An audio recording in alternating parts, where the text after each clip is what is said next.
Derit engsel pintu terdengar memilukan, memecah kesunyian subuh yang dingin. Riana, perempuan 35 tahun, seorang wanita dengan lingkaran hitam di bawah mata, menyelinap keluar dari kamar tidurnya. Langkahnya di lantai keramik terasa berat, seperti menyeret beban. Di ruang tengah yang temaram, suaminya, Dharma, 40 tahun, sudah duduk di sofa tunggal. Wajahnya tertutup kedua telapak tangan. Secangkir kopi yang mengepul di meja di depannya tidak tersentuh. "Kau tidak tidur lagi, Mas?" bisik Riana, suaranya serak. Dharma menurunkan tangannya perlahan. Mata merahnya menatap kosong ke dinding yang baru dicat putih. "Bagaimana aku bisa tidur, Ri? Kau tahu, tadi malam lagi-lagi suara itu bukan hanya ketukan di kamar mandi. Kali ini mereka bermain-main dengan kunci mobilku." Riana menutup mata, menekan pangkal hidungnya. Kelelahan fisik dan mental telah mencapai batasnya. "Aku mendengarnya. Aku pikir aku hanya mimpi." Kunci itu bergeser dari gantungan, lalu jatuh kemudian diputar di lubang kunci pintu depan, seperti seseorang yang sedang mencoba-coba. Potong Dharma. Penadaannya penuh frustasi yang terpendam. Pagi, siang, sore, malam, tidak ada waktu yang luput. "Anak-anak, kau lihat nih ya, sekarang lebih sering menggambar dengan warna hitam." Dan Dani selalu bertanya, siapa teman yang dingin di samping ranjangnya. Nia dikala itu berusia 10 tahun, lalu Dani berusia 6 tahun. Mereka terdiam. Ruangan terasa dingin, meskipun pendingin ruangan tidak menyala. Rumah baru mereka, sebuah bangunan megah minimalis di atas lahan yang dulunya hanya tanah kosong, kini terasa seperti peti mati yang indah.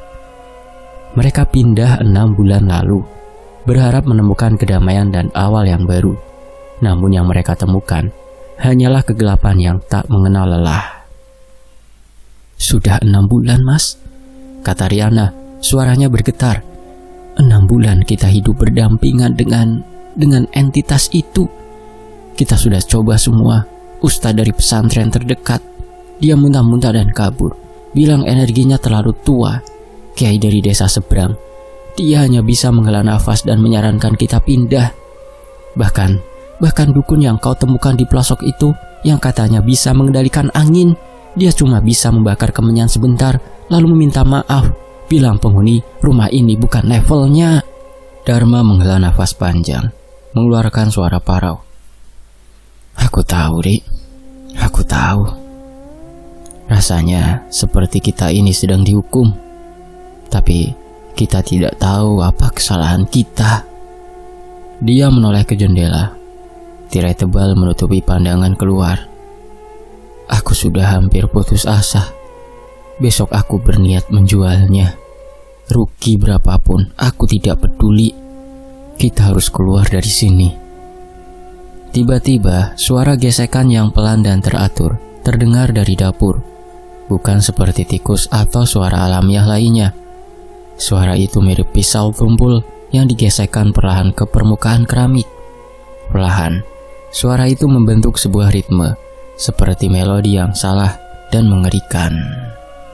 Dharma dan Riana saling pandang. Ketakutan yang membeku di mata mereka berganti dengan keputusasaan yang dingin. Mereka tahu entitas itu sedang mendengarkan percakapan mereka. "Lihat," bisik Riana tanpa suara, menunjuk ke sudut ruangan tempat patung kayu kecil yang mereka beli sebagai hiasan. Kini bergeser sendiri, berputar 45 derajat menghadap ke arah mereka. Mereka tahu kita mau pergi. Beberapa jam kemudian, matahari telah naik. Tetapi suasana di rumah Dharma dan Riana tetap suram. Mereka mencoba bersikap normal di depan anak-anak. Tetapi, keheningan yang tegang dan sorot mata mereka yang waspada menceritakan segalanya. Sementara itu, 2 rumah di sebelah mereka, di kediaman Pak Budi, seorang tetangga lama yang ramah, sedang ada tamu istimewa. "Sudah lama sekali ya Harjo, sejak kita lulus STM di Wonosobo, baru kali ini kau mau mampir ke Jakarta, ujar Pak Budi sambil menuangkan teh panas ke dalam cangkir.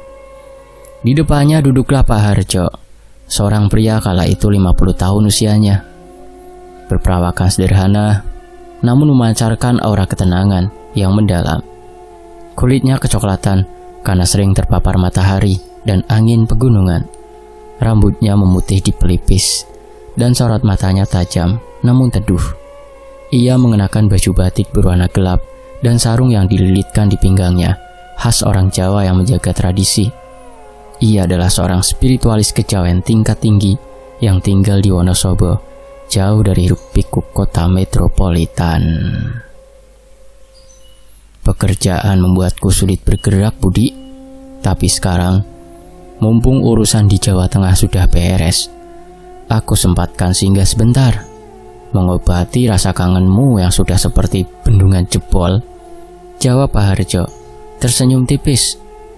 Saat Pak Budi tertawa, Pak Harjo mengalihkan pandangannya keluar jendela, menembus pagar dan halaman Pak Budi, lurus ke arah rumah baru Dharma dan Riana.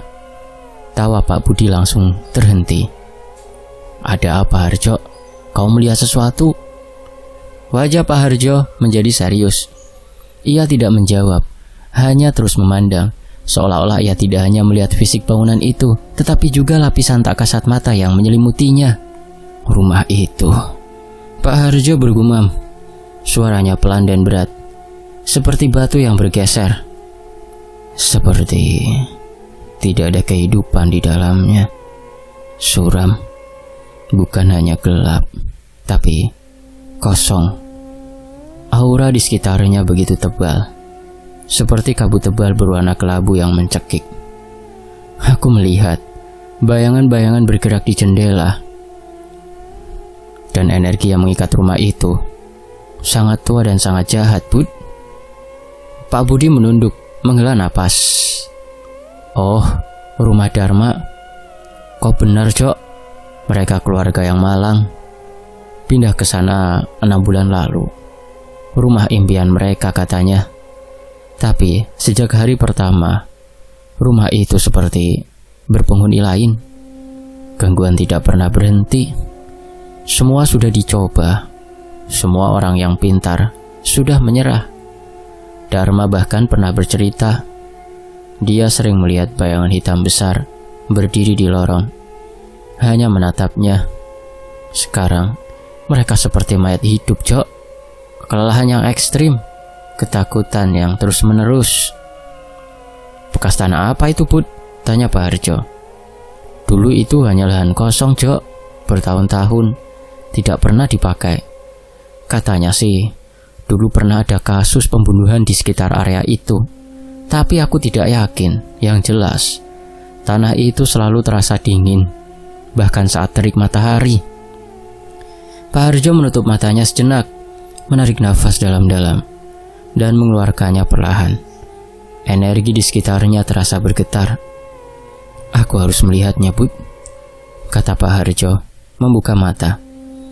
Aku tidak suka melihat tempat tinggal manusia diikat oleh kegelapan seperti itu. Ini bukan hanya gangguan biasa. Ini seperti sebuah penjara astral. Pak Budi tertegun. Ia tahu, jika Pak Harjo, seorang spiritualis yang menjaga kerahasiaan ilmunya dan tidak mudah ikut campur, mengatakan hal seperti itu, berarti situasinya sudah sangat parah. Aku akan panggil Dharma. Dia ada di rumah, tidak ke kantor hari ini. Sepertinya dia sedang mempersiapkan diri untuk menjual rumah itu, ujar Pak Budi, bergegas berdiri. Dharma sedang duduk di ruang kerjanya, menatap layar laptop yang menampilkan iklan penjualan rumahnya. Hatinya perih, tetapi ia tahu itu adalah satu-satunya jalan keluar. Ketukan di pintu depan membuatnya terkejut. Itu adalah Pak Budi. Dharma, maaf mengganggu. Aku ada tamu dari Wonosobo, kawan lamaku, Pak Harjo. Dia lihat rumahmu dari jauh dan dia ingin bertemu denganmu, kata Pak Budi. Suaranya hati-hati. Dharma mengangkat bahu. Kelelahan membuatnya tidak peduli lagi. Silakan masuk, Pak Budi. Aku tidak keberatan. Pak Harjo masuk ke ruang tamu, didampingi Pak Budi. Sejak langkah pertamanya melewati ambang pintu, aura di dalam rumah Dharma seolah-olah bereaksi. Udara menjadi lebih tebal, lebih dingin, dan Dharma merasa bulu kuduknya meremang lebih cepat dari biasanya. Ia melihat wajah Pak Harjo yang tenang, namun matanya memancarkan keseriusan yang luar biasa, seolah ia sedang mengukur sesuatu yang tak terlihat. "Selamat siang, Pak Dharma," sapa Pak Harjo. Suaranya rendah dan merdu. "Siang, Pak Harjo. Terima kasih sudah menyempatkan datang. Maaf, rumah kami agak dingin." Dharma mencoba tersenyum, tetapi gagal. Pak Harjo tidak tersenyum. Ia malah berjalan perlahan, menelusuri ruangan tamu. Jari-jarinya sesekali menyentuh dinding, meja, atau patung hiasan, seolah sedang membaca sebuah tulisan yang tersembunyi. Tiba-tiba, sebuah gelas minum yang ada di meja dapur, yang letaknya cukup jauh dari mereka, terjatuh dan pecah berserakan. Dharma dan Pak Budi terlonjak kaget. Dharma hanya bisa menghela nafas pasrah. Itu salah satu kebiasaan mereka, Pak Harjo. Selamat datang di neraka kami. Akan tetapi Pak Harjo sama sekali tidak terkejut. Ia hanya menghentikan langkahnya. Kepalanya sedikit miring. "Mereka tidak suka kedatangan saya, Pak Dharma," ujar Pak Harjo menoleh ke arah Dharma. Matanya kini tidak lagi teduh, melainkan penuh dengan kekuatan yang tersembunyi. Dharma menatap mata itu. Dalam sorot mata Pak Harjo, Dharma melihat sesuatu yang berbeda dari semua paranormal, dukun, atau pemuka agama yang pernah datang ke rumahnya. Tidak ada ketakutan, tidak ada keputusasaan, hanya tekad yang dingin dan pemahaman yang mendalam.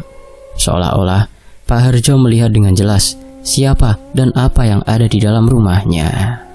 Insting Dharma yang telah tumpul karena 6 bulan disiksa oleh ketakutan tiba-tiba hidup kembali. Ini orangnya. Tanpa basa-basi, tanpa malu, Dharma maju selangkah dan menjatuhkan diri di hadapan Pak Harjo, berlutut. "Pak Harjo, tolong kami." Suara Dharma pecah. Air mata yang sudah lama ia tahan akhirnya mengalir. "Kami sudah tidak tahan lagi. Kami sudah coba semua. Ustadz, kiai, dukun, semua menyerah. Keluarga kami hancur. Anak-anak kami tertekan. Istri saya sakit-sakitan. Saya mohon Pak Harjo, bersihkan rumah ini. Saya tidak punya apa-apa lagi untuk ditawarkan. Saya mohon, tolong gunakan ilmu Bapak. Saya tahu Bapak mampu." Pak Harjo memandang Dharma yang berlutut di lantai. Ia melihat kejujuran dan keputusasaan yang tulus. Ia tahu Dharma tidak sedang berpura-pura. Pak Harjo menoleh ke arah tangga yang menuju lantai 2. Di sana, ia melihat sosok hitam setinggi 2 meter berdiri diam, menatapnya dengan mata merah menyala. Sosok itu bukan hanya satu, tapi ada 2 di dekat kamar anak-anak. Di sudut ruangan lain, ia melihat sesosok wanita dengan rambut panjang menutupi wajah, berdiri di balik tirai. Rumah ini memang sudah seperti medan pertempuran. Sebelum lanjut, saya lupa berdoa tadi. A'udzu bikalimatillahi tammati min syarri ma khalaq. Bismillahirrahmanirrahim. Asmi syarrul ardi wal sama wa huwas samiul alim. Kita lanjut. Pak Harjo menghela nafas, kemudian menunduk menatap Dharma. "Berdirilah, Pak Dharma," katanya lembut. "Jangan berlutut pada saya. Berlututlah hanya kepada Gusti Allah." Dharma berdiri perlahan, wajahnya basah. "Saya tidak berjanji akan bisa, Pak Dharma. Ilmu saya hanya sebatas titipan dari leluhur, sebuah usaha manusia. Tapi melihat kondisi rumah dan keluarga Bapak, saya tidak tega membiarkan rumah ini menjadi sarang dari entitas-entitas jahat ini," ujar Pak Harjo. Ia menoleh ke Pak Budi yang berdiri mematung di ambang pintu, terlihat tegang. "Bud, aku Aku butuh beberapa daun sirih yang sudah tua, kembang 7 rupa, dan air dari 7 sumur. Kalau tidak ada, air sumur yang paling bersih di daerah sini juga tidak apa-apa. Pak Harjo kembali menatap Dharma. Saya akan coba, Pak Dharma. Saya akan bersihkan rumah ini dengan cara saya, dengan ilmu kejawen yang saya pelajari dari Wonosobo. Ini bukan hanya pembersihan. Ini akan menjadi sebuah pertarungan astral. Pak Harjo berkata, suaranya berubah menjadi lebih berwibawa, seperti komandan yang siap memimpin perang. Tapi ada syaratnya. Selama prosesi, Bapak, Ibu, dan anak-anak harus mengunci diri di kamar yang paling jauh. Tidak boleh keluar, tidak boleh bersuara, dan tidak boleh membuka mata. Apapun yang terjadi, apapun yang Bapak dan keluarga dengar. Dharma mengangguk cepat. Iya, Pak Harjo, kami akan lakukan apapun. Baik, kata Pak Harjo. Kalau begitu, mari kita mulai pekerjaan berat ini. Matahari mulai condong ke barat. Langit Jakarta yang biasanya cerah kini tampak mendung, seolah alam ikut merasakan ketegangan yang menyelimuti rumah Dharma. Riana sudah membawa Nia dan Dani ke kamar tidur utama yang letaknya paling jauh dari ruang tamu dan dapur. Ia mengunci pintu, menutup rapat jendela, dan menyuruh anak-anak untuk tidur dan menutup telinga dengan bantal. Di pelukannya, ia memeluk sebuah tasbih terus-menerus berzikir. Di ruang tengah, Pak Harjo telah meletakkan peralatan ritualnya. Di atas sehelai kain putih yang dibentangkan di lantai, ada bunga 7 rupa, air dalam baskom tanah liat, beberapa lembar daun sirih, dan sebuah keris pusaka yang terbungkus kain mori putih. Keris itu memiliki gagang kayu jati ukiran kuno, memancarkan aura dingin yang menusuk. Dharma duduk di sofa, gemetar. Ia melihat Pak Harjo melakukan persiapan dengan gerakan yang tenang dan teratur, namun penuh makna. Pak Harjo menyentuh Dharma di bahu. Pak Dharma, saya minta Bapak sekarang ke kamar. Jangan ganggu saya. Apabila Bapak dan keluarga mendengar suara guntur di dalam rumah, atau suara seperti kaca pecah, bahkan tangisan atau jeritan, jangan pernah Bapak keluar. Itu adalah ilusi yang diciptakan oleh entitas-entitas itu untuk memancing Bapak keluar dari perlindungan. Saya mengerti, Pak Harjo, jawab Dharma. Suaranya nyaris hilang. Setelah Dharma bergegas masuk ke kamar, Pak Harjo kembali sendirian di ruang tamu. Ia menarik nafas dalam-dalam. Memejamkan mata, ia memusatkan semua energinya. Seketika, aura di sekelilingnya berubah. Tidak lagi sekedar tenang. Kini aura itu terasa berat dan berwibawa, seperti seorang raja yang siap berperang. Pak Harjo membuka mata. Matanya kini terlihat berkilau, seolah-olah ada cahaya kecil yang bersinar di dalamnya. Ia mengambil daun sirih, mengunyahnya, lalu menyemburkannya di depan ambang pintu rumah. Kemudian ia mengambil air dari baskom, mencelupkan jari-jarinya, dan membuat sebuah simbol tak kasat mata di udara. Ini adalah pembukaan gerbang komunikasi astral. Aku bukan musuh kalian, ujar Pak Harjo. Suaranya pelan tapi terdengar tegas, menggema di seluruh ruangan yang hening. Aku hanya manusia yang diutus untuk membersihkan tempat ini. Pergi, kembali ke tempat kalian seharusnya berada. Tempat ini adalah tempat tinggal manusia, bukan tempat kalian mengikat jiwa mereka. Hening. Namun, alih-alih pergi, balasan datang dengan cara yang mengerikan. Lampu gantung kristal yang terpasang kuat di langit-langit ruang tamu mulai bergoyang dengan hebat, seolah ada gempa bumi lokal yang sangat kuat. Lalu, suara tawa perempuan yang melengking, dingin, dan jahat terdengar dari lantai 2, menggema hingga ke lantai bawah. Kau pikir, siapa kau, kakek tua dari gunung? Kau hanya setitik debu di tempat kekuasaan kami. Pak Harjo tidak gentar. Ia tahu bahwa entitas yang bicara itu hanyalah salah satu dari sekian banyak yang ada di sana. Kekuasaan kalian di sini sudah berakhir, jawab Pak Harjo. Suaranya kini naik 1 oktav, mengandung getaran mantra yang mulai mengganggu energi entitas itu. Beriak! Pintu kamar mandi lantai bawah terbanting terbuka dan tertutup dengan keras berulang kali, menciptakan rentetan suara yang memekakan telinga. Dinding di belakang Pak Harjo tiba-tiba terasa sangat dingin, dan ia bisa merasakan kehadiran sosok-sosok yang kini berkerumun di sekitarnya. Pak Harjo meraih keris pusaka yang terbungkus mori. Ia melepaskan bungkusnya dengan gerakan cepat dan pasti. Keris itu berkilauan di bawah cahaya temaram, seolah memiliki cahayanya sendiri. Di bilahnya terdapat ukiran naga yang rumit, dan aura keris itu langsung menekan suasana di ruangan. Pak Harjo berdiri tegak, memejamkan mata lagi. Ia mulai melantunkan mantra Jawa kuno, sebuah rangkaian kata yang bukan hanya suara, tetapi juga energi yang dibentuk dari keyakinan dan tirakat bertahun-tahun. Hong wilaheng skaring bawono langgeng. Seketika rumah itu menjadi medan pertempuran.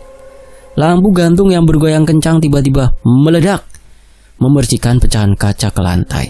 Suara tawa perempuan itu berubah menjadi jeritan kesakitan yang melengking. Di sudut-sudut ruangan, bayangan hitam yang tadinya hanya berdiri diam, kini mulai menggeram dan bergerak. Pak Harjo membuka matanya. Matanya kembali menatap lurus ke depan, ke arah tangga lantai 2, tempat ia tahu sang ratu dari entitas itu berada.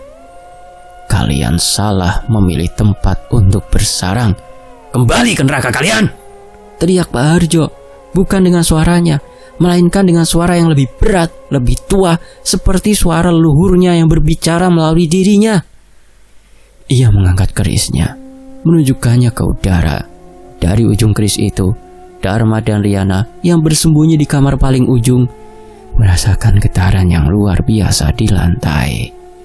Dan mereka mendengar sebuah suara seperti petir yang menyambar di dalam rumah mereka. Di dalam kamar, Riana memeluk Dani dan Nia erat-erat, berbisik doa. Dharma menempelkan telinganya ke pintu, nafasnya tersengal. Mereka mendengar Pak Harjo berbicara dalam bahasa Jawa yang tidak mereka mengerti. Bahasanya terdengar kuno dan mendesak. Kemudian disusul oleh suara dentuman keras yang seolah-olah memecahkan fondasi rumah. Dharma menelan ludah. Ia tahu pertarungan astral itu baru saja dimulai, dan nasib keluarganya bergantung pada kekuatan spiritualis sederhana dari Wonosobo ini. Ia hanya bisa berharap, harapannya yang terakhir, agar Pak Harjo mampu mengalahkan kegelapan yang telah 6 bulan menyiksa mereka. Di dalam kamar tidur, Dharma dan Riana merapatkan tubuh, melindungi anak-anak mereka. Suara di luar semakin menggelegar, bukan lagi sekedar suara perabotan jatuh, tetapi suara gesekan logam tajam yang memekakan, seolah 100 bilah pedang diadu. Wah! Raungan berat yang dalam terdengar, diikuti oleh suara seperti dinding yang retak. Sementara itu di ruang tamu, Pak Harjo berdiri teguh, memegang keris naga salira pusaka warisan yang ditirakati selama 3 generasi. Bila keris itu kini memancarkan cahaya kebiruan yang berdenyut, bertindak sebagai penangkal sekaligus senjata. Di sekelilingnya, suasana menjadi kacau balau. Bayangan-bayangan hitam yang dilihatnya kini membentuk wujud yang lebih jelas. 3 sosok tinggi dengan mata merah menyala, memiliki tubuh kurus seperti pohon yang mati. Mereka adalah para penjaga gerbang, entitas-entitas yang diperintah oleh Ratu Kegelapan di rumah itu. Kau berani melawan kami, manusia tua? Salah satu sosok melayang. Suaranya terdengar seperti bisikan 1000 lebah. Pak Harjo tidak menjawab dengan kata-kata. Ia memejamkan mata sejenak, membiarkan energi panas dari keris naga salira mengalir melalui tangannya hingga ke jantungnya. Ia mulai melantunkan rapalan yang lebih dalam, lebih kuno. Sang Hyang Jagat Prana, Cipta Rasa Karsa, Sirno Loro Sirno Lali, Sirno Olo Sirno Lali, Songo Potoro Sun sepul, lebur, lebur, lebur. Sumbahku agung, sumbahku bumi. Sun jaluk wewenang, dadio geni, balio geni, dan seterusnya. Saya tidak berani melanjutkannya, teman-teman. Setiap kata yang diucapkan Pak Harjo terasa seperti gelombang kejut energi yang menghantam 3 entitas penjaga itu. Mereka menjerit kesakitan. Tubuh asap mereka berasap seolah terbakar. Panas, panas! Raung mereka serempak. Pak Harjo maju selangkah. Keris di tangannya diangkat dan ia mengayunkan ke depan, bukan secara fisik, tetapi secara energi. Sebuah garis api biru tak kasat mata melesat dari ujung keris mengenai 3 penjaga itu. Buar! 3 entitas itu meledak dalam asap hitam pekat yang berbau busuk, seketika menghilang. Keheningan sesaat menyelimuti ruangan, namun itu adalah keheningan yang menyesatkan. Pak Harjo tahu ini hanya permulaan. Pak Harjo melangkah perlahan menuju tangga, tempat ia melihat sosok ratu kegelapan itu berdiri sebelumnya. Setiap langkahnya diikuti oleh bunyi krek kecil, seolah-olah lantainya terbuat dari kaca tipis. Ketika ia mencapai anak tangga pertama, sebuah kekuatan besar tak terlihat mendorongnya, mencoba menjatuhkannya. Kekuatan itu sedingin es, menembus tulang. Dasar lancang, kau bunuh prajuritku! Suara wanita melengking terdengar dari lantai atas. Suara itu begitu nyaring hingga gendang telinganya bergetar.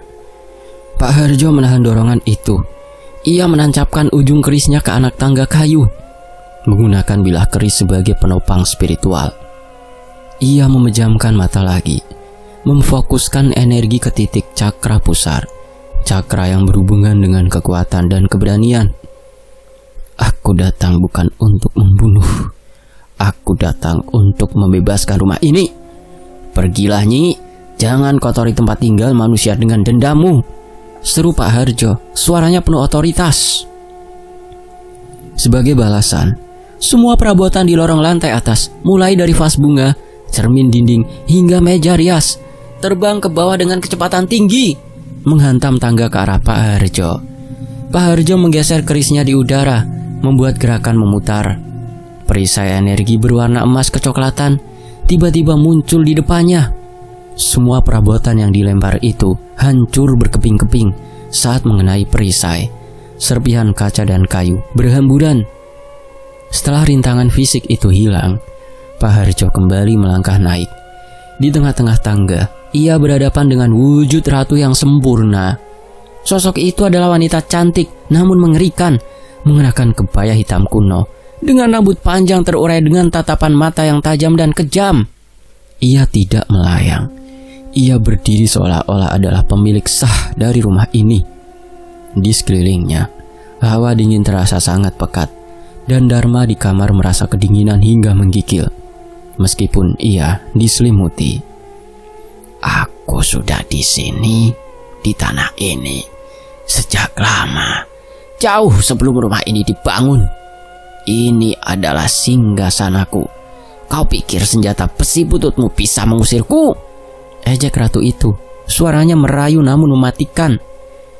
Keris ini bukan besi butut. Keris ini adalah lambang laku batin para leluhurku. Ia mengandung doa dan tirakat para wali. Kalian akan hangus terbakar oleh panasnya energi ilahiyah, balas Pak Harjo. Kini ia berdiri berhadapan langsung dengan ratu itu, hanya terpisah jarak 2 meter.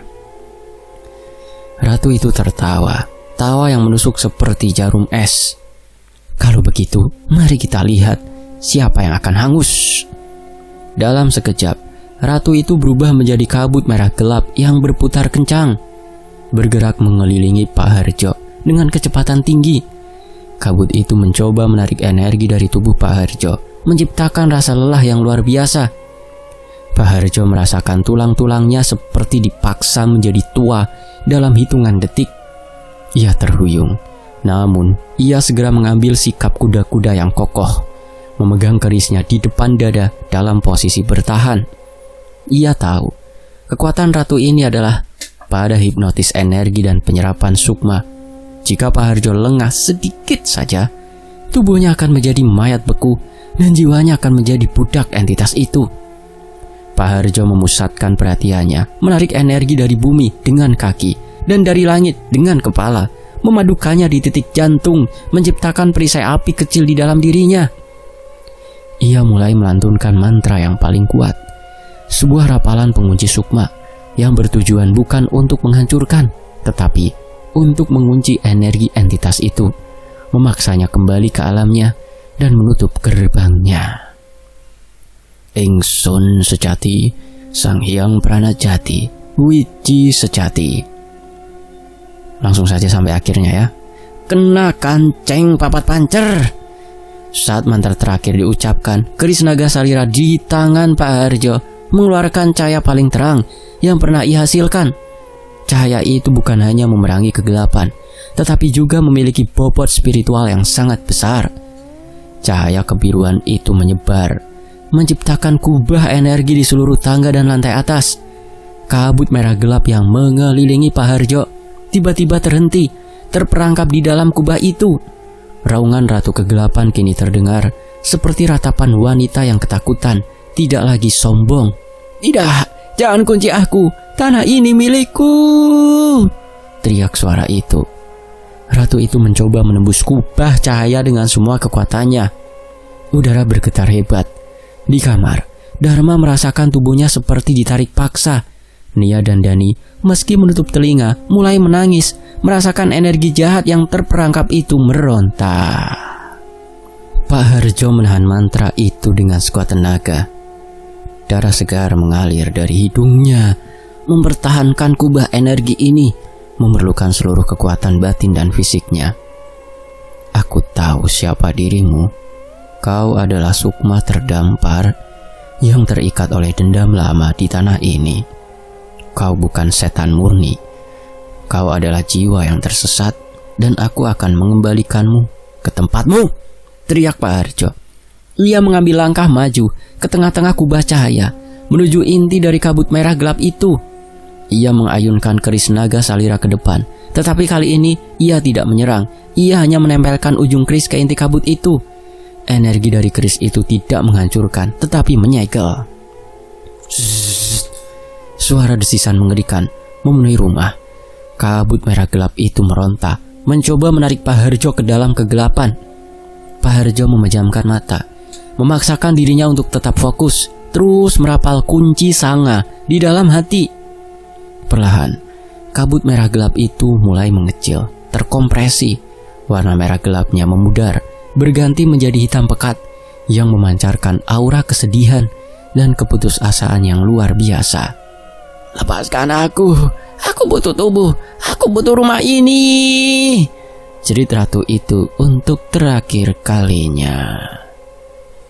Pak Harjo menghela nafas. Kemudian, dengan tarikan terakhir dari energinya, ia mendorong inti hitam pekat itu dengan kerisnya. "Bali, kabeh bali!" Krak! Sebuah suara retakan besar terdengar di seluruh rumah. Bukan retakan fisik, melainkan retakan astral.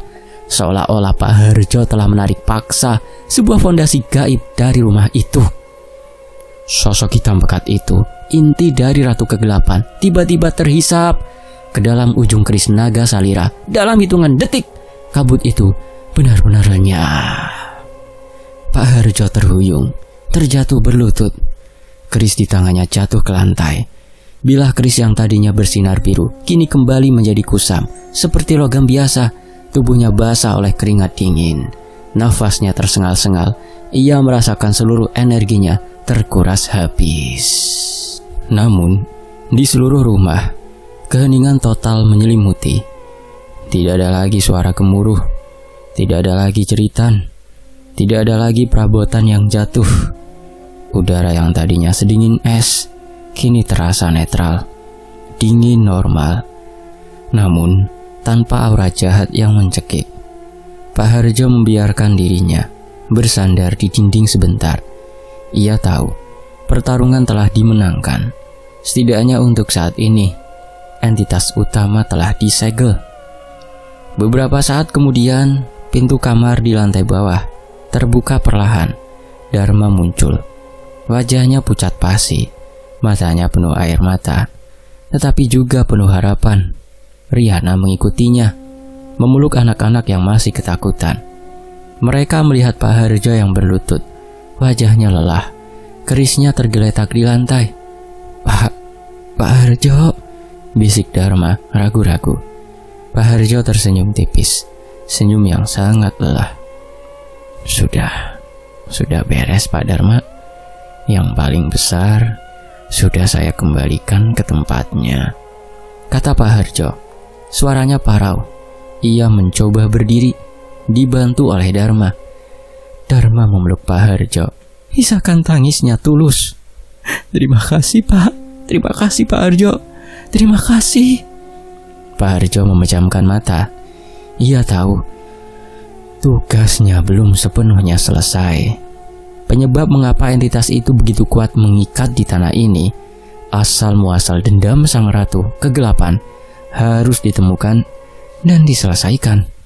Jika tidak, segelnya hanya akan bertahan sementara, dan suatu hari ratu itu akan kembali.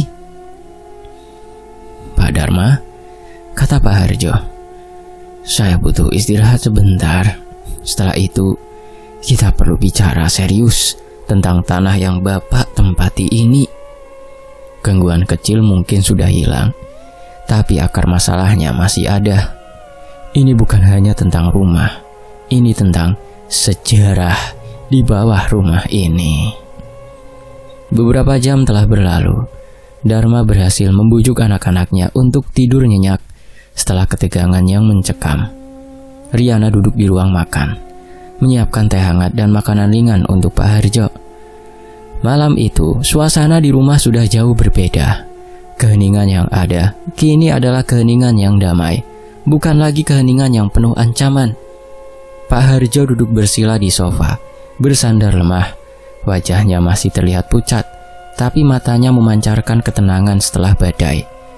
Dharma duduk di depannya, menatapnya dengan rasa syukur yang tak terhingga. Pak Harjo, saya tidak tahu harus berkata apa. Bapak telah menyelamatkan kami. Setelah semua ini, saya siap melakukan apapun yang Bapak minta, ujar Dharma, suaranya tulus dan rendah. Pak Harjo menyesap tehnya perlahan. Ia merasakan kehangatan yang mengalir di tenggorokannya, memberinya sedikit energi. Terima kasih Pak Dharma. Saya tidak meminta apa-apa selain keikhlasan Bapak. Saya harus jujur, kata Pak Harjo, menatap Dharma lekat-lekat.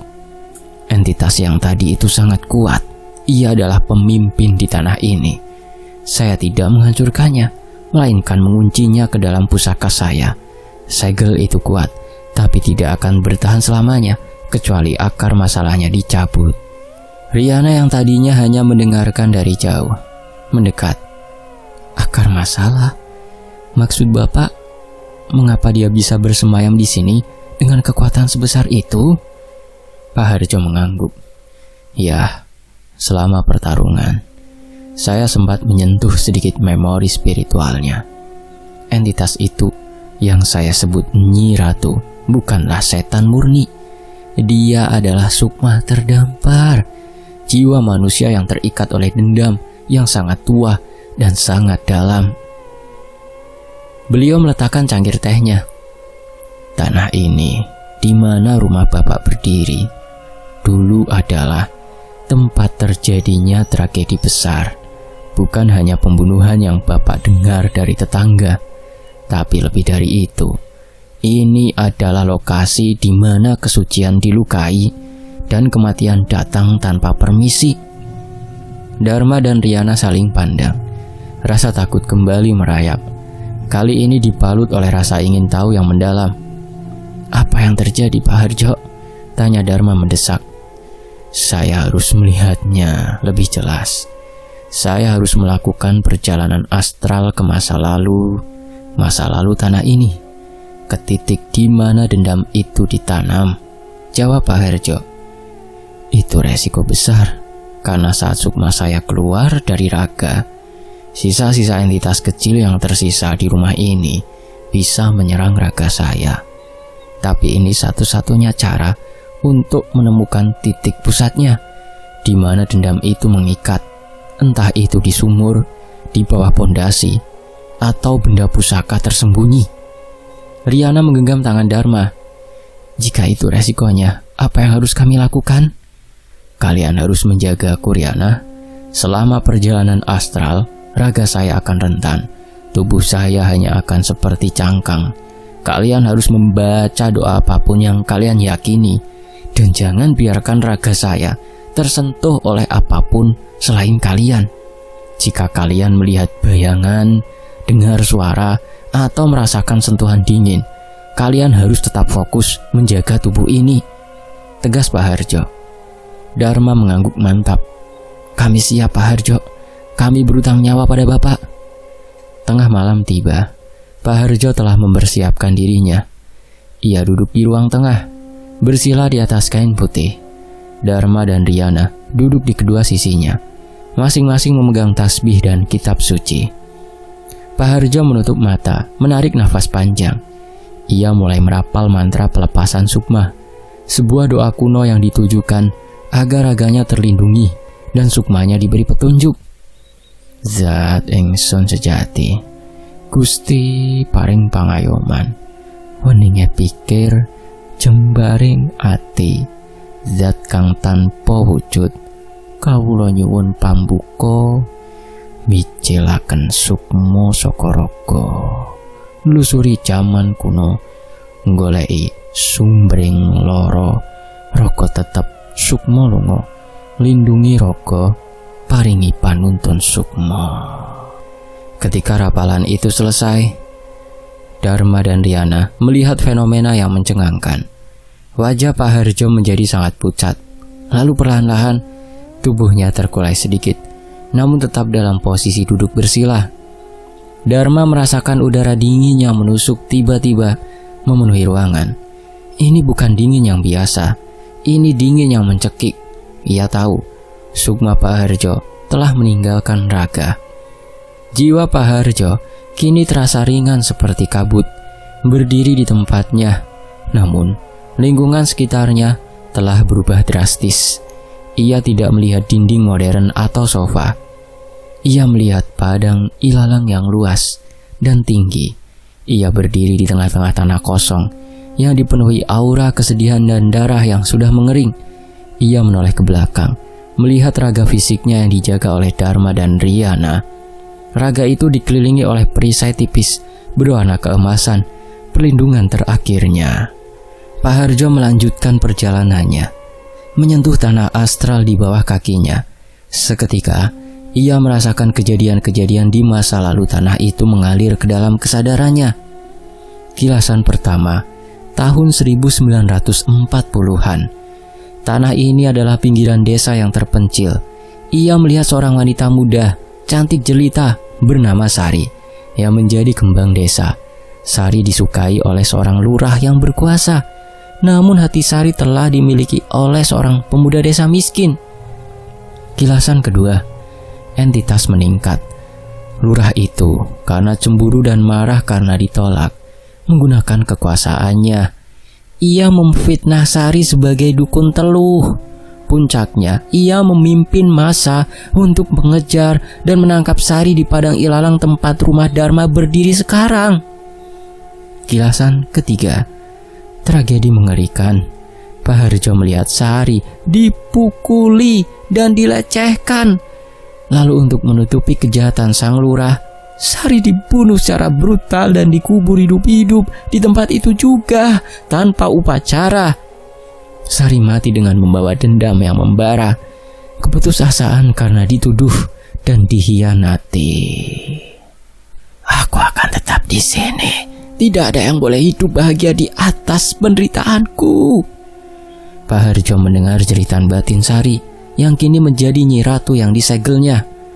Pak Harjo tahu sekarang, dendam yang kuat itu mengikat jiwanya ke tanah ini, membuat tanah ini menjadi portal bagi entitas lain. Pembangunan rumah Dharma hanya membangunkan dan memprovokasi dendam itu. Sambil melakukan perjalanan, raga Pak Harjo di dunia nyata mulai diserang. Dharma tiba-tiba merasakan hawa panas yang luar biasa di belakangnya.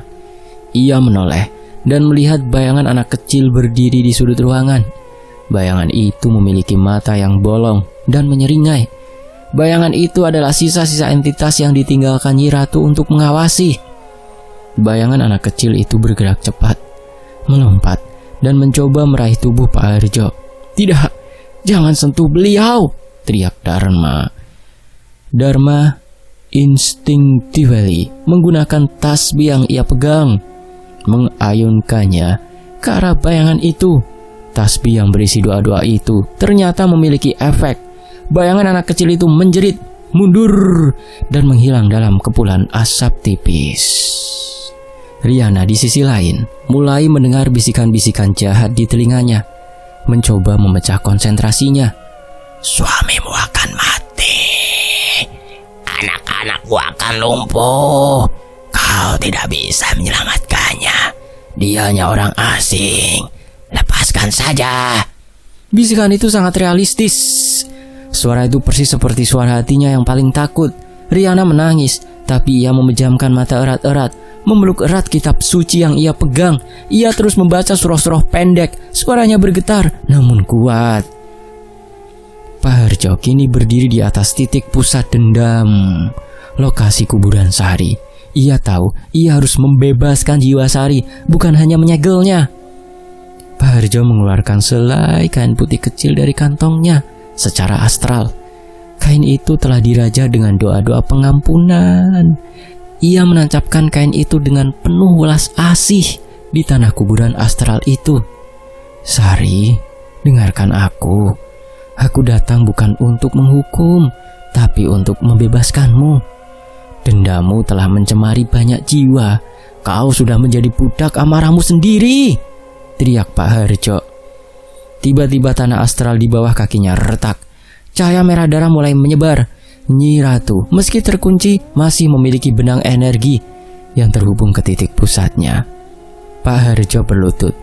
Ia mulai merapal mantra pelepasan ikatan sukma, sebuah doa yang meminta Gusti Allah untuk memisahkan ikatan antara jiwa yang terperangkap dan benda fisik. Gusti Kang Maha Agung, paringono pangapura lan tentreming ati. Sirnakno tali dendam, putusno ikatan pati. Sari, nduk, baliyo marang cahyane Gusti. Ojo ngiket menungso. Luwes, lali, bali, bebas tanpa wates, tentrem tanpa sangar. Iki wektumu mulih, kabeh wis rampung. Saat rapalan itu mencapai puncaknya, dari dalam tanah astral itu muncul sebuah cahaya putih lembut yang mulai melawan cahaya merah darah. Cahaya putih itu adalah sukma asli Sari yang tersisa, yang masih menyimpan sedikit kebaikan sebelum ia terperangkap dendam. Pertarungan kini terjadi antara dendam merah dan pengampunan putih. Pak Harjo dengan sekuat tenaga menahan pertempuran energi itu, memfokuskan semua niatnya untuk memperkuat cahaya putih. Di dunia nyata, raga Pak Harjo bergetar hebat. Dharma dan Riana harus memeganginya agar tidak terjatuh. "Bertahanlah Pak Harjo, jangan menyerah," bisik Dharma. Air matanya menetes mengenai tangan Pak Harjo. Riana melihat wajah Pak Harjo yang pucat. Ia melihat benang hitam tipis yang mulai menjalar di leher Pak Harjo, mencoba mencekeknya. Riana tidak punya waktu untuk berpikir. Ia meletakkan kitab sucinya di pangkuan Pak Harjo. Lalu secara naluriah, ia memeluk kepala Pak Harjo. Ia membisikkan doa-doa yang paling ia hafal, bukan lagi dengan ketakutan, tetapi dengan keikhlasan seorang ibu yang ingin melindungi. Sentuhan manusia yang tulus, yang penuh kasih sayang, welas asih, dan doa yang murni adalah energi tertinggi yang bisa diberikan di dunia nyata. Ketika Riana memeluk raganya, Pak Harjo merasakan gelombang energi putih yang luar biasa menerobos masuk ke dalam tubuh astralnya. Energi itu datang dari kasih sayang tulus Riana. Cahaya putih di titik pusat dendam tiba-tiba menjadi sangat kuat, memecah cahaya merah darah itu. Nyi Ratu menjerit kesakitan sekali lagi. Jeritan itu kini bercampur dengan suara tangisan penyesalan yang pilu. Aku menyesal. Aku hanya ingin kedamaian. Aku lelah dengan dendam ini, teriak suara itu. Pak Harjo mengambil kesempatan itu. Ia mencabut kain raja dari tanah. Di titik bekas kain itu muncul mata air jernih secara astral. Minumlah Sari, ini adalah air pengampunan. Bersihkan dirimu. Kembalilah kepada cahaya, seru Pak Harjo. Cahaya putih itu perlahan-lahan bergerak, meminum air jernih dari mata air itu. Setelah minum, cahaya putih itu melayang tinggi, membentuk sosok wanita yang bersinar, yang tersenyum tulus kepada Pak Harjo, seolah mengucapkan terima kasih. Sosok itu Sukma Sari yang telah bebas, lalu menghilang ke langit astral. Ikatan dendam telah terputus. Tanah itu kini menjadi netral secara spiritual. Pak Harjo merasakan tarikan kuat ke raganya. Ia kembali. Dharma dan Riana merasakan raga Pak Harjo tiba-tiba menjadi hangat. Wajahnya kembali berwarna dan ia membuka mata perlahan. Sudah selesai, bisik Pak Harjo, tersenyum lemah. Ia melihat Dharma menangis lega dan Riana yang tersenyum haru sambil memeluknya. Bapak berhasil?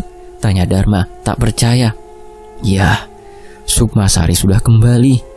Dendamnya telah lepas dari tanah ini, jawab Pak Harjo. Ia lalu menunjuk ke lantai di mana ia duduk. Di bawah tempat saya duduk tadi ada kuburan. Saya mohon besok pindahkan tulang belulang Sari secara layak ke pemakaman umum. Berikan dia upacara pemakaman yang pantas. Itu adalah kunci terakhir untuk menutup lubang karma di tanah ini. Dharma dan Riana mengangguk, siap melakukan apapun. Mereka tahu mimpi buruk mereka telah berakhir berkat pertarungan astral yang heroik dan pengorbanan batin dari spiritualis sederhana dari Wonosobo ini. Pagi menjelang, Dharma menelepon Pak Budi, sang tetangga, dan menjelaskan secara singkat bahwa masalah di rumahnya telah selesai, meskipun ia tidak merinci detail pertarungan astral yang terjadi. Pak Budi berjanji akan membantu Dharma mencari tim profesional untuk memindahkan kuburan yang Pak Harjo tunjukkan. Pak Harjo menghabiskan pagi itu dengan melakukan ritual penyucian terakhir di sekeliling rumah. Ia mencampur air 7 sumur yang dibawa Pak Budi dengan bunga 7 rupa dan doa-doa pengusir aura negatif. Ia menyiramkannya ke seluruh penjuru rumah, membuang sisa-sisa energi jahat yang mungkin masih menempel di dinding dan perabotan. Saat ia menyiramkan air di halaman belakang, di dekat bekas kolam ikan yang kering, ia tiba-tiba berhenti, matanya menyipit.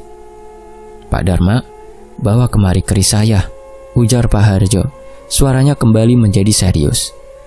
Dharma yang berdiri di ambang pintu bergegas mengambil keris naga salira dari ruang tengah dan menyerahkannya.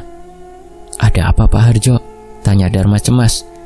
Saya mencium bau darah dan kain kafan yang sangat kuat di sini dan ada energi lain, energi yang baru, bukan milik Nyi Ratu, kata Pak Harjo. Ia menancapkan ujung kerisnya ke tanah di dekat kolam ikan. Seketika tanah itu bergetar dan mengeluarkan asap tipis. Dari dalam asap muncul wujud hantu bayi yang mengerikan. Tubuhnya kecil, namun matanya memancarkan kedengkian yang luar biasa. Dan ia menjerit melengking, suara yang menusuk langsung ke jantung. Riana yang berdiri di belakang Dharma menjerit tertahan. Tumbal, seru Pak Harjo, wajahnya mengeras. Ini bukan entitas alami. Ini adalah tumbal yang ditanam untuk menguatkan energi jahat Nyi Ratu agar dia tetap terikat di tanah ini. Dharma tersentak. Tumbal? Siapa yang tega? Dia tidak lagi berdaya karena Nyi Ratu sudah pergi. Tapi ia masih terikat kuat. Tumbal ini adalah kunci terakhir yang harus dicabut, tegas Pak Harjo. Hantu bayi itu melompat, mencoba mencakar wajah Pak Harjo. Pak Harjo mengayunkan kerisnya, membuat goresan di udara. Sirna lali, tumbal sirna, balik no marang asale, Gusti paring pangapura. Dudu panggonanmu, dudu waktemu, sirna. Tumbal bayi itu meraung kesakitan. Keris Pak Harjo tidak melukai, tetapi memaksa jiwa itu untuk bebas. Pak Harjo tahu, tumbal ini adalah korban, bukan pelaku.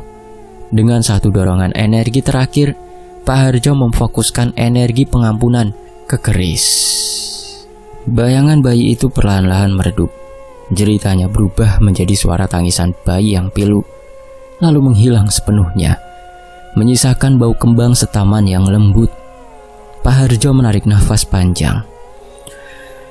Selesai, tidak ada lagi yang tersisa. Tumor ganas sudah diangkat. Ia menoleh ke Dharma. Pak Dharma, di bawah kolam ikan ini, saya yakin ada sisa-sisa benda tumbal yang tertanam. Mungkin boneka atau sepotong kain. Tolong gali dan bakar benda itu. Hanya dengan begitu, energi negatifnya akan benar-benar hilang. Dharma segera memanggil beberapa tukang bangunan keesokan harinya. Berpura-pura ingin merenovasi kolam ikan yang kering. Ia sendiri yang memimpin penggalian di titik yang ditunjukkan Pak Harjo. Di bawah fondasi kolam, mereka menemukan dua hal. Sisa-sisa tulang manusia yang sangat tua dan rapuh di kedalaman 2 meter. Itu adalah kuburan sari yang harus dipindahkan secara layak. Di kedalaman yang lebih dangkal, tertanam boneka kain yang sudah lapuk, berlumuran darah kering, dan ditusuk jarum. Itu adalah tumbal yang ditanam oleh oknum yang membantu sang lurah di masa lalu untuk menguatkan ikatan Nyi Ratu pada tanah tersebut. Dharma melaksakan semua instruksi Pak Harjo. Tulang-tulang sari dipindahkan ke pemakaman umum dengan upacara yang khidmat, meminta ampunan dan mendoakan ketenangan jiwanya. Boneka tumbal dibakar menjadi abu. Abunya dilarung di sungai yang mengalir, sesuai nasihat Pak Harjo. Riana dan Dharma kini bisa tidur nyenyak. Nia dan Dani kembali ceria. Gambar-gambar mereka dipenuhi warna-warna terang. Rumah itu yang tadinya terasa seperti peti mati yang indah, kini benar-benar menjadi rumah impian mereka, penuh kehangatan dan kedamaian. Beberapa hari setelah semuanya selesai, Pak Harjo berpamitan siap kembali ke Wonosobo. Saya berterima kasih sekali lagi Pak Harjo. Saya tidak tahu bagaimana membalas kebaikan Bapak. Bapak telah memberikan hidup baru bagi keluarga kami, kata Dharma sambil menyodorkan amplop tebal berisi uang yang ia kumpulkan sebagai biaya jasa Pak Harjo. Pak Harjo tersenyum. Ia tidak mengambil amplop itu, hanya menyentuh tangan Dharma. Tugas saya sudah selesai Pak Dharma. Saya tidak melakukannya untuk uang. Saya melakukannya karena ini adalah pekerjaan agung seorang abdi spiritual. Jagalah rumah ini dengan kasih sayang dan doa tulus. Jangan biarkan ada lagi kebencian dan kebohongan yang bersemayam di sini. Itu adalah perisai yang paling kuat, ujar Pak Harjo, yang mendharma baktikan hidupnya kepada sesama. Ia menoleh ke Riana dan anak-anak yang memeluknya. Kunci kedamaian rumah ini bukan terletak pada keris saya, tapi pada keharmonisan keluarga Bapak. Jadikan rumah ini penuh canda tawa, maka ia akan terlindungi selamanya. Pak Harjo berpamitan, langkahnya ringan. Auranya kembali tenang seperti angin pegunungan Wonosobo. Ia meninggalkan keluarga Dharma dengan warisan yang lebih berharga dari emas, kedamaian batin, dan pemahaman bahwa setiap tempat memiliki sejarah, dan hanya dengan mengampuni masa lalu, masa depan bisa dijemput dengan tenang. Dharma memeluk Riana, menatap rumahnya yang kini terasa begitu hangat. Tragedi astral telah berakhir, dibayar mahal dengan ketakutan, air mata, dan pertarungan batin yang sengit. Mereka kini tahu rumah mereka adalah saksi bisu, dan mereka adalah penjaga barunya. Selesai. Demikianlah kisah Pak Harjo yang dituliskan oleh Mas Rian. Terima kasih Mas Rian, terima kasih Pak Harjo. Semoga teman-teman bisa mengambil hikmah dalam kisah ini. Fakta Sejarah pamit undur diri, mohon maaf jika ada salah kata. Sampai jumpa di kisah berikutnya. Wassalamualaikum. Tetap di Fakta Sejarah. Alhamdulillah.